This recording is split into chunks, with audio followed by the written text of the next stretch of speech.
right, Keith, to start, we're going to talk about Everton. Now, it sounds like Everton called in insolvency advisors last week, concerns about administration. What are your thoughts? Well, this is becoming a very messy situation that is obvious to the outside world. And we've got to be really careful at this stage about what we say about anything that's going on. And so I want to underline that straight away. Now, you say that Everton called in insolvency experts. Actually, they called in a company that has many different divisions, and only one of those divisions is insolvency. So it may not have been for insolvency that this company has been called in by Everton.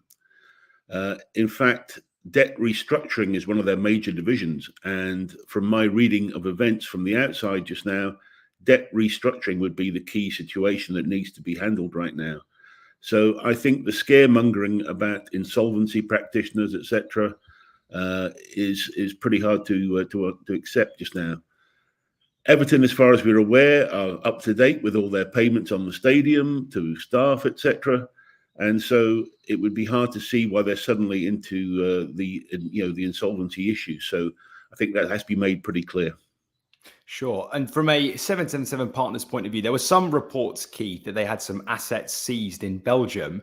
Is that another red flag for the takeover deal? Are you now becoming more and more concerned as the weeks are going by about the company? Look, there's no doubt there is, as I've mentioned, noise around 777 all the time. And again, we've got to be careful about the wording here, because the assets were not seized in Belgium. There was somebody that was filing a motion to seize assets. Whether they have grounds for that or not is yet to be seen. My understanding is that the interesting thing about this particular action is that the Belgian legal system moves very quickly, and it could be about 10 days from the actual filing of the motion to the adjudication from the authorities as to whether they can seize those assets. Basically, it's around the deal that they did to buy the club, and that the owners of those particular assets who sold to 777 are seeking to get those assets back. And they include players like Axel Witsel from Atletico Madrid, etc., as well as the other major owners that were in the club. So we'll see how that plays out. But again, there has been no judgment against 777. Similarly, there was another very big and well-publicized court case filed in New York by a London company called Leadenhall last week. And again, we've got to stress that this is just a claim against 777. Nothing has been proven or that they've been found guilty. And so again, they work in a very litigious world, certainly. And I think that somebody had mentioned there's something like 18 lawsuits outstanding at present. Now, of course, it's not great to see that sort of record of number of cases, but we've got to be very careful and look at the facts and where things are before we jump to conclusions and start saying it's as though they've already been found guilty, which they have not been. I mean, Keith, the one question I think that lots of fans are asking following that is, of course, why it has taken so long. That is the biggest issue at the moment, I think, for Evertonians and for fans across the league. What is your reasoning for that? Is it that the Premier League have been really slow to act on some of these things? Is it that 777 are struggling for funding? Where do you stand from that perspective? Yeah, I think the Premier League could have been much quicker in bringing things to certainly a conclusion. I've mentioned before, 3 months should have been a time when things could have been cut off. And if they were close to completion, then there could have been a small extension given. But it seems to drag on because Mr. Mashiri has decided that's who he wants to sell the club to. And they have not yet been able to meet the Premier League requirements as we understand it. Again, we believe that closed as of April 30th. And so now other suitors are involved in the game. There's many rumours flying around right now about other potential groups coming in. Many names being mentioned on the internet, but again, we're really lacking in hard information as to what's really going on.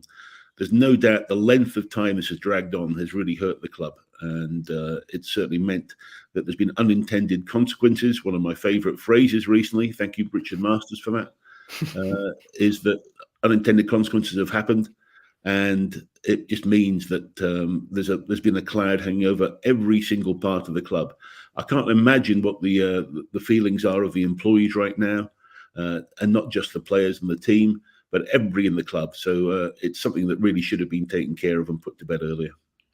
I mean, looking forward, Keith, how important is it Everton sort of get this ownership sorted before the start of the transfer window? We know as the weeks roll by that we're getting closer and closer to that deadline, June the 30th, when those accounts have to be in.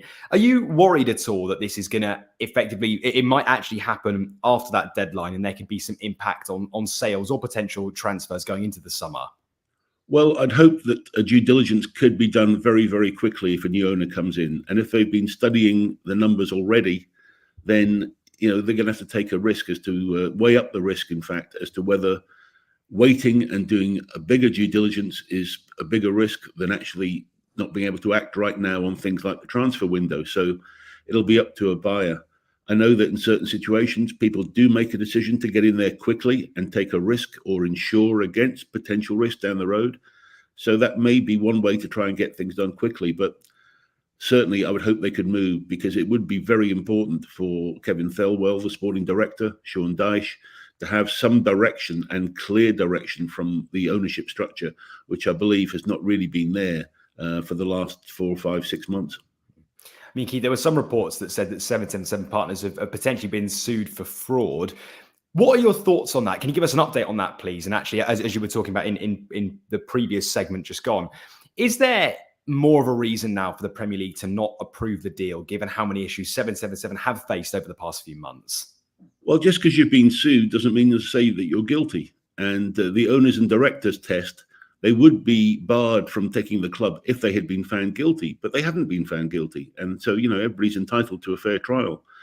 I've got to say that the language in the lawsuit from Leadenhall that you're talking about was somewhat colourful. And I had to think about really how credible the lawsuit was. The facts will speak for themselves. It seems to be a fairly black and white case, either side, depending on what the facts will show. So we're going to find out, but that could take quite a while in terms of that case. But so I don't think it can't make any difference to the owners and directors test in the Premier League, because there is no guilty verdict as such against any side. So we have to wait and see. But certainly the noise, as we've said, around 777 keeps on increasing. There's a number of journalists that are really, trying to uncover all sorts of things.